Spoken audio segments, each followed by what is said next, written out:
In this series I cover the maximum core population of every single country that exists in Hearts of Iron 4, and today's video is the last part of the series, and I'm going to be covering the last 5 letters of the English alphabet. Our first letter is letter V, and our first country of the day is Venezuela. At the start of the game, Venezuela cores 3 states with a core population of 3.16 million people, which exactly puts them in between the populations of Iraq and Saudi Arabia. Fun fact about Venezuela, their most populated state is not the capital state, it's actually this state right here, which roughly holds half of this country's population. Venezuela can increase its core population, and the only way they can really do it is by reviving the Bolivar's legacy. In order to unlock this decision, they first have to occupy all of Colombia, Panama, as well as the states of Ecuador, Pastaza, Loreto, and of course Galapagos Islands. If they control these states, they'll be able to revive Bolivar's legacy, giving them cores on all of these states, plus on top of that they're going to core Panama Canal, Curacao, and of course British Guiana. At the end of the day, their cores look like this, with a maximum core population of 14.31 million people. Also, this portable has tons of oil, both from Venezuela, Colombia, Trinidad and Tobago, and Curacao,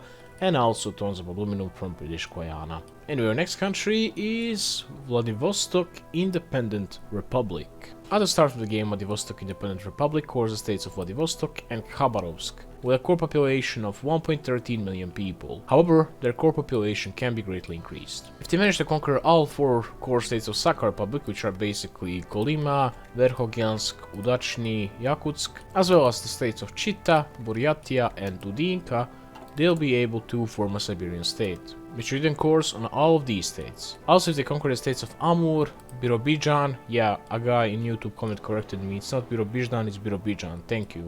Also, Nikolaevsk, Okhotsk, Magadan, Kamchatka, Chukotka, and Chukchi Peninsula, and let's not forget the North Sakhalin, then they'll be able to click on Integrate the Far East decision. Also, if they conquer South Sakhalin, Hokkaido and Kuril Islands, they'll be able to liberate the Ainu. And finally, if they conquer northern Urals, Perm, Sverdlovsk, Chelyabinsk, Zlatoust, and Magnitogorsk, and yes, I know the names of all of these states, they'll be able to push to the Urals. At the end of the day, their cores look like this, with a maximum core population of 27.47 million people. That's it for the letter V. Our next letter is letter W, a total of 1 single country, and that is Wales. At the start of the game, Wales only cores the state of, you guessed it, Wales, with a core population of 2.31 million people. Recently they got a new decision called Restore Erladfa, which can give them extra cores. It takes 35 days, costs 75 political power, and also costs 0.15 daily political power. And in order to click on it, you have to control the 4 states of the Welsh Argentina, which are basically Tierra del Fuego, Santa Cruz, Chubut, and Rio Negro. If they got enough political power, and if they control these states, then what happens after 35 days, they get to own these states, they get to core them, plus on top of that, Welsh Argentina stops coring them. As you can see, their cores are nowhere to be seen. Now sadly, this doesn't give them an instant core, it gives it the next day, which means that if they had lots of factories, Wales would lose a bunch of them. But still, it's better than nothing. Anyway, at the end of the day, Welsh maximum cores look like this, very disconnected, with a maximum core population of 3.39 million people. Oh yeah, one more fun fact about Wales. Their fascist flag is this, and they're called Cambria. Meanwhile, fascist Bosnian flag is this. And I don't know what this symbol even is. Tell me if you know it. I have no idea. I'm not schizophrenic and clinically online enough to know about it. That's it for the letter W. Our next letter is X, and it once again has only 1 single country, and that's Shibei Sanma. At the start of the game, Shibei Sanma cores 7 states with a core population of 12.39 million people, comparable to the population of Iran. Before I talk about how they increase their core population, I want to say some funny things about Shibei Sanma. First things first, the state where the capital is by far the least populated state. It has only 400,000 people, which means that only 3% of people live here. For example, neighboring Gansu has 9 times more people, and Ganan has about 8 times more people. Even this one has like 5 times more people. Second funny thing about Shibei Sanma, they have 1 single supply hub, and it's not here, it's actually here. Why, you might be asking? Well, that's because the old capital Golmud, which didn't exist until 1954, was here for like 8 years in Hoi 4. They forgot to move the supply hubs, so we still got a supply hub in the middle of nowhere. Also wanted to talk about the recent rework. It's kind of poo-poo, and you'll see why in a second. First things first, don't bother with this. When you finish one of these, you get 1% recruitable population factor. That's actually crazy. Let's say you had a limited conscription, you would have 2.52%, so yeah, crazy. Anyway, You got all these negative national spirits as warlords now. You got 3 of them.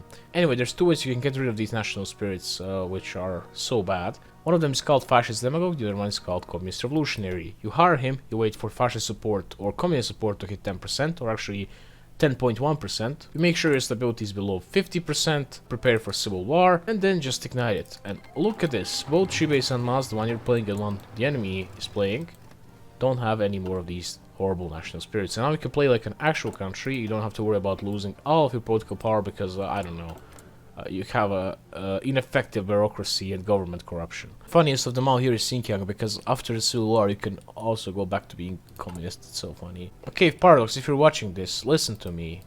Give us a non-aligned advisor, like you have fascism or communist revolutionary and democratic reformer, and let us switch to non-aligned ideology, please.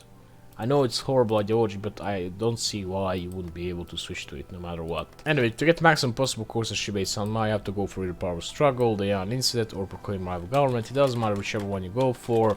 The outcome is the same. You get to core all of China. At the end of the day, you core all of these states with the well-known maximum core population of 489.99 million people. Anyway, our next letter is letter Y. This letter is gonna be the longest one today. Our first country of letter Y is Vladivostok. At the start of the game, they core 4 states of Rio Negro. I said the N-word. Chubut, Santa Cruz, and Tierra del Fuego, with a core population of 1.08 million people. Before Trial of Allegiance, there was only about 250,000 people living in this state. It was called Patagonia. Now there's 1 million somehow. Second fun fact, this nation, no matter whichever ideology it has, doesn't change its color. Well, that's actually historically, no. That's just laziness, and just goes to show how crappy this DLC was and how sloppy it was. Another thing I'm going to show you about this DLC, if you play as Brazil, you got this focus which gives you cores on entire South and Central America except for Mexico in 35 days. But that's not what I'm talking about. I mean, that's crazy on its own. Anyway, you finish the focus and create a formable union of Latin American Socialist Republics. But look at this.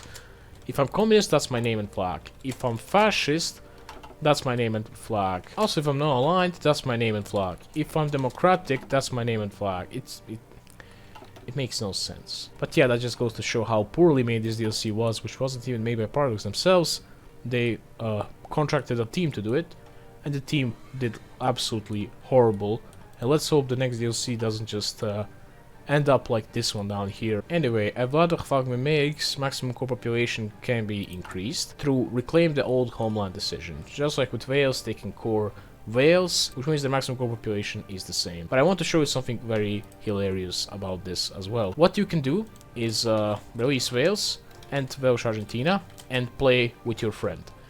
However, if you play as Welsh Argentina, you have to annex Argentina. After this, you have to end up at war with your friend who plays as Wales. You have to conquer Cardiff. This gives you control over Wales and unlocks this decision down here. Meanwhile, your friend who plays as Wales has to control the victory points of Ushuaia, also Rio Gallegos, Rawson, and some more victory points in this state, and also Viedma, which means he controls all of your states and he can click on this decision. After this, all you gotta do is make sure that he clicks on this decision, and like a day later you have to click on it as well. And here's what happens. First things first, he gets to own all of your states, and he gets to core them. And then what happens the next day, you get to own and core Wales, meanwhile he loses the core. Then you can literally rotate your cores. It's hilarious. Anyway, at the end of the day, maximum core population of Vladivostok is 3.39 million people, just like the population of Wales. Next country is Yamalian Republic.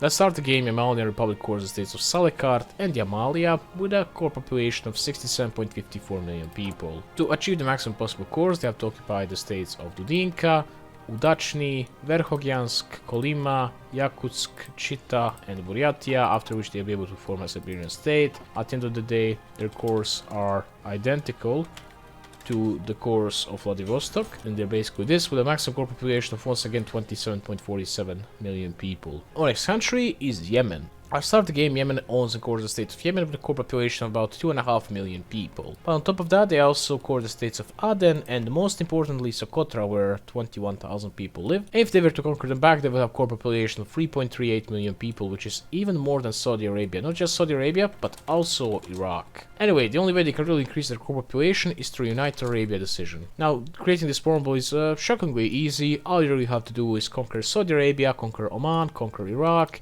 Control the British states in Middle East, basically Abu Dhabi, also Qatar, Kuwait.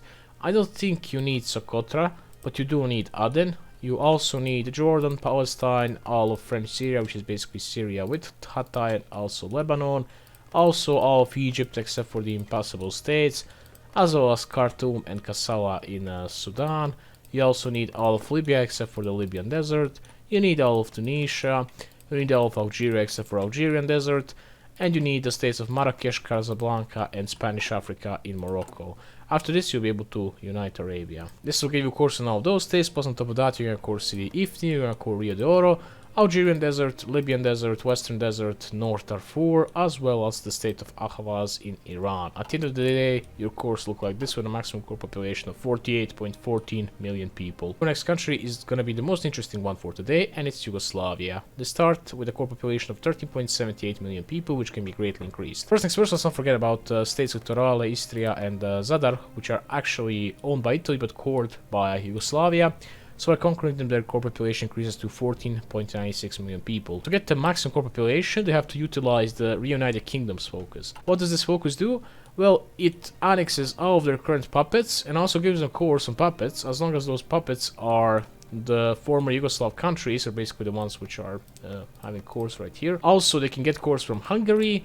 Why? Well, because Vojvodina, the country that you can spawn right here, is a generic copy of Hungary, and they can also core Bulgaria. I'm guessing that's because of the fact that Bulgaria is also a fellow South Slavic nation. Anyway, to get to this focus, they have to go for Western focus. They can finish either friendship treaty with Italy or reinforce the old alliances. After that, they have to attract the allied capital and go for limited self-government. This is gonna release Slovenia as their puppet. They can either go for United Autonomous Croatia or the whole Croatia. I go for United Autonomous because it gives them more factories and also gives them more divisions. Same thing for Bosnia. I go for Protect Bosnia, more divisions, more factories.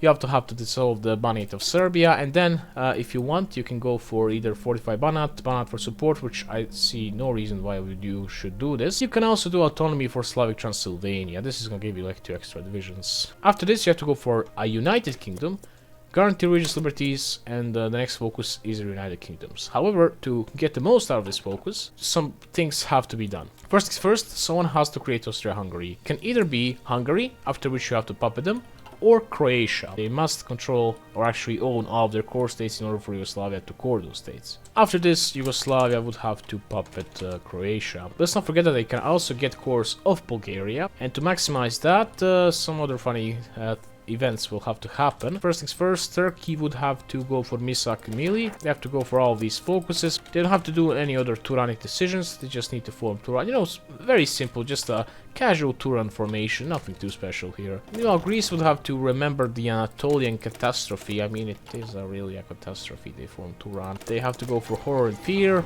attacking the Turkey, and eventually going for these focuses down here. In other words, they have to revive Byzantium.